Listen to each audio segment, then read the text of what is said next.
India में बहुत struggle है डॉक्टर्स के लिए। I made a mistake. Dedication, devotion and determination. To regret now is time नहीं मिलता.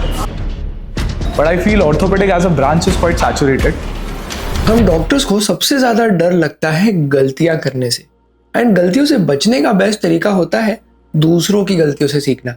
बिकॉज हमारे करियर में आपकी आज करी हुई गलती आपको 10 साल बाद नुकसान पहुंचाएगी। तो मैंने अपने कुछ दोस्तों से पूछा कि उनकी करियर रिलेटेड सबसे बड़ी रिग्रेट्स क्या रही है। आज हम वो वीडियोस देखेंगे एंड उनसे सीखेंगे। So the first person I interviewed is my dear friend doctor Garima. ये एक एनेस्थीसियोलॉजिस्ट है एंड पोस्ट एमडी इनके पास लगभग 5 से 6 साल का एक्सपीरियंस है। So I feel that I should have prepared for USMLE instead of giving NEET PG. And why का answer would be because I feel India में बहुत स्ट्रगल है डॉक्टर्स के लिए। तो अगर मैं पहले ही बाहर चली गई होती देश के तो मेरा लाइफ आज बहुत बेटर होता। मैंने ऐसा ऑब्जर्व किया है कि डॉक्टर्स की लाइफ में सब कंट्रीज में स्ट्रगल है।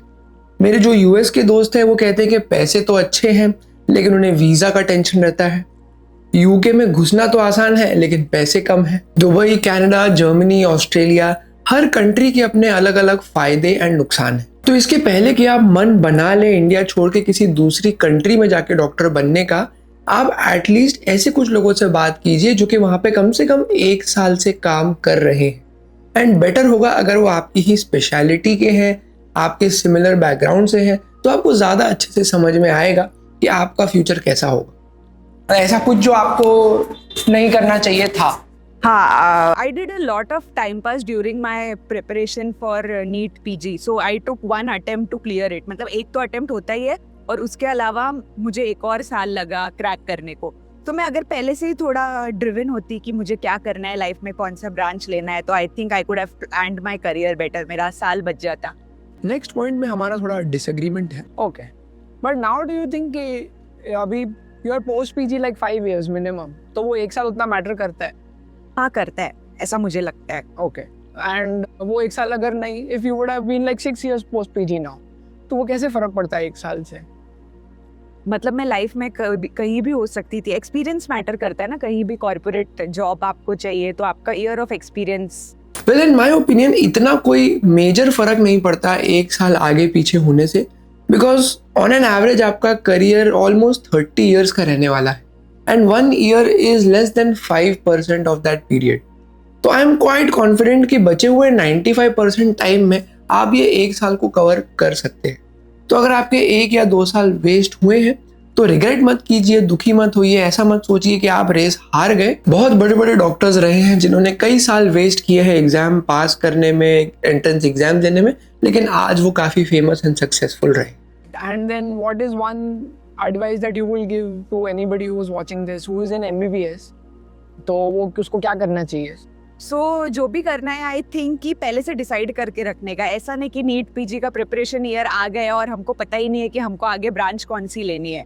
तो आप पहले से डिसाइड करके रखो कि नहीं मुझे सर्जरी साइड में जाना है या मेडिसिन साइड में जाना है। Just decide it. And lastly मैंने ये देखा कि जो मेरे दोस्तों को बाहर जाने का शौक था उनके लिए बाहर जाना इम्पोर्टेंट था।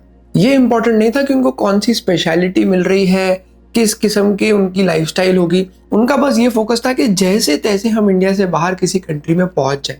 अगर अपने पसंद की स्पेशलिटी मिल गई तो बोनस है, वरना नहीं मिली तो कोई दुख नहीं। So please note down the first lesson कि आप जितना जल्दी अपना करियर प्लान करो उतना अच्छा है। अच्छे दोस्त बनाओ, बिकॉज यही दोस्त अगर दूसरी कंट्री में जाएंगे तो आपको वहां के बारे में बताने में मदद करेंगे। अपने टीचर से बना के रखो, बिकॉज उनके रिकमेंडेशन से आपका बाहर जाना आसान हो सकता है। I am super happy to announce कि हमने फॉर्मली स्टूडेंट्स को गाइड करना शुरू कर दिया है as far as choosing the speciality is concern, या अगर किसी को क्लिनिक खोलनी है उसके बारे में बात करना हो। And I have also written a handbook called the young doctors handbook, जो कि काफी लोगों ने ली भी है। इन सब की डिटेल्स आपको डिस्क्रिप्शन बॉक्स में मिल जाएगी। Next I spoke to doctor Akshay Rao जो कि एक यूरोलॉजिस्ट है एंड उन्हें भी 4 से 5 साल का एक्सपीरियंस है। It would be one regret I think would be don't run behind a rank in MHT, CT or CT or whatever is going on. It's changing every year, as you know. The rules change every year. So I think just see what you want, what you like. If you like the degree, don't go for a better rank or a better opportunity. just go with it, because as you know, time is money. So the faster you get into the field is better. I think हमें already अपने next lesson मिल गए हैं.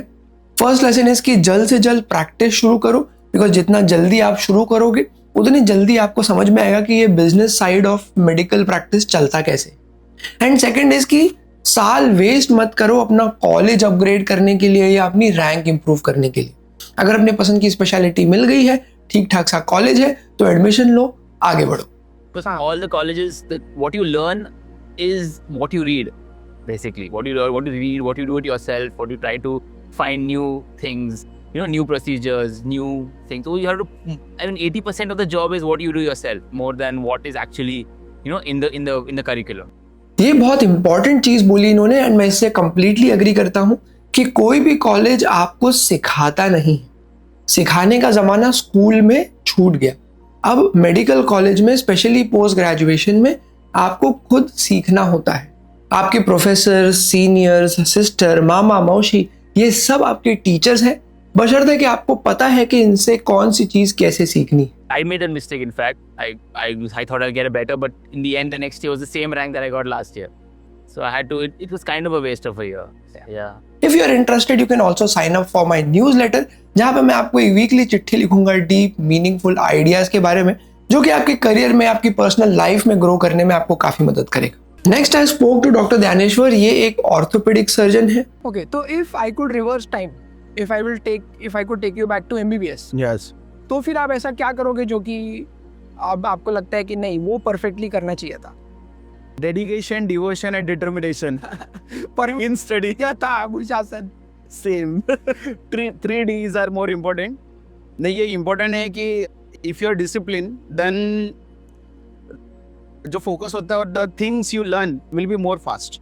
I think so. हम ये 3 Ds को फिर से revise कर लेते हैं. Devotion, dedication and discipline. Discipline ना कि सिर्फ मेडिकल करियर में, बट आपके जीवन के हर एस्पेक्ट को इम्प्रूव कर सकता है. In simple word, discipline is like compounding. जैसे कि आप पैसे डालते हो फिक्स डिपॉजिट में एंड वो धीरे धीरे ग्रो होते हैं, वैसे ही अगर आप डिसिप्लिन रहते हो, आप कंसिस्टेंटली अच्छी आदतें जमा करते हो, अपने लाइफ में उनको फॉलो करते हो, तो 5 साल बाद, 10 साल बाद आप इतने इम्प्रूव हो जाते हो जिसका कि कोई हिसाब नहीं होता. Next I spoke to doctor Devanand, जो कि मेरी ही तरह general surgeon. Biggest regret now is time. Time नहीं मिलता. अच्छा, टाइम बिल्कुल नहीं मिलता. अदर ऑप्शंस करने के लिए भी, लाइक रिक्रिएशनल एक्टिविटीज़ के लिए भी, वैकेशन के लिए भी, ऐसे बंधा हुआ लगता है. तो जो लोग को बहुत सारी चीज़ें करने का शौक है, should they even pursue PG, या वो लोग को बीच का कोई रास्ता MBBS के बाद एग्जिट लेना चाहिए? बेसिकली अगर उनको मेडिकल फील्ड ही करना है तो भी तभी MBBS को आना चाहिए. मेरा तो ये है ना, MBBS will also churn your juice. What he is trying to say is कि अगर आपको प्रैक्टिस करना पसंद है, अगर आपको मेडिकल फील्ड में रहना पसंद है, तो ही आप आगे बढ़ो. अगर आपको नहीं पसंद आ रहा है तो आप जल्द से जल्द एग्जिट ले लो. बिकॉज बाकी प्रोफेशंस में, मेडिकल प्रोफेशन में फ़र्क ये है कि मेडिकल प्रोफेशन सिर्फ आपका काम नहीं है, ये आपका लाइफ स्टाइल बन जाएगा. तो मतलब अगर आपके बहुत सारे अलग अलग इंटरेस्ट हैं और आप अभी भी डिसाइडेड नहीं हो, तो dedicating your life to field of medicine is not a good idea. नहीं, नॉट एट ऑल. फंस जाओगे. बिकॉज हमारा प्रोफेशन हमारी पर्सनल लाइफ के साथ बहुत डीपली इन्वॉल्व हो जाता है. What are some tricks that you use कि मतलब मेक श्योर कि टाइम हो जाए, मिल जाए, कैसे? तो जल्दी सोना है, जल्दी उठना है. पहले जैसे उठते पहले 1-2 घंटे खुद के लिए दो, खुद के बॉडी के लिए खुद के लिए दो. उसके बाद वर्क तो होता ही रहेगा, वो तो है ही. मैंने जितने भी सक्सेसफुल डॉक्टर्स देखे हैं, उन सब की प्रैक्टिस के अलावा, पेशेंट्स के अलावा भी एक बहुत हेल्दी लाइफ रही है. हमारा मेन गोल होना चाहिए, हमेशा याद रखना कि हमें कौन सी चीज से खुशी मिलती है. बिकॉज हमारे प्रोफेशन में खुश डॉक्टर्स, हैप्पी डॉक्टर्स देखना आजकल काफी दुर्लभ होता जा रहा है. Next I spoke to doctor Alekh. He is an orthopedic surgeon. My regret, won't say it is a regret to become an orthopedic surgeon, but I feel orthopedic as a branch is quite saturated, and I think it's better to work in a high volume center and not jump to fellowships first of all. ये mistake मैंने भी करी थी. मैंने भी अपनी fellowships तुरंत MS खत्म होते ही कर ली थी, ये सोच के कि एक साथ सारी पढ़ाई कर लूंगा, फिर एक साथ प्रैक्टिस शुरू करूंगा. हुआ ये कि मैं एडवांस चीज़ें जल्दी सीख गया था एंड बेसिक चीज़ें फिर से सीखने के लिए मुझे एक्स्ट्रा समय बिताना पड़ा। तो ये एक लाइफ लेसन है, इसको आप ध्यान में रखिएगा। I think there is a lot of scope post MBBS, not in PG, but in different fields also. Seen people who have done MBBS, done MBAs and earning much better than me. If you want that kind of a life, which is chill, non-stressful, I think people can go for that too. I feel there's nothing. अर्थात ego and glamour के पीछे भाग के अपनी branch मत choose करो, शांति से बैठो, ये इमेजिन करो कि आपको अपनी आइडियल लाइफ कैसी चाहिए, उस हिसाब से अपनी ब्रांच चूज करो। So to summarize, I think we learned some really important lessons in this video. सबसे पहली चीज, अपने करियर को जल्द से जल्द प्लान करना शुरू कर दो। नेक्स्ट इज जल्द से जल्द प्रैक्टिस करना शुरू कर दो, because medicine is a local demand local supply business. मतलब कि आप जहाँ पे फिजिकली रहेंगे वहीं पे आपको मरीज जानेंगे एंड वहीं पे आपके करियर की ग्रोथ होगी।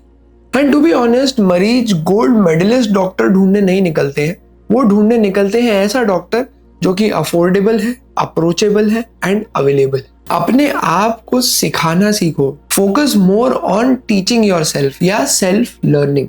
3 Ds, discipline, dedication and devotion. Personal life को ओवररेटेड मत समझो, उस पर भी उतना ही ध्यान दो जितना करियर पे देते हो। एंड लास्टली, ईगो नहीं, अपनी अकल लगा के ब्रांच चूज करो। अपने व्हाट्सएप ग्रुप के डॉक्टर से इंटरेक्ट करके, अपने कमेंट्स पढ़ के मुझे समझ आया कि हम यंग डॉक्टर्स काफ़ी इनडिसाइसिव रहते हैं काफ़ी लंबे समय तक अपने करियर में। तो मैं चाहता हूँ कि किसी तरीके से मैं आपकी मदद कर पाऊँ ऐसे वीडियोस बना के जो कि डिसीजन मेकिंग के टेक्निक्स पे बेस्ड हो। So if it is something that you are interested in, please let me know in the comments. इस वीडियो के बाद आप मेरा ये वीडियो जरूर देखिए जहां मैं सिखाता हूँ कि स्पेशलिटी चूज करते हुए मोस्ट MBBS स्टूडेंट्स क्या गलतियां करते हैं।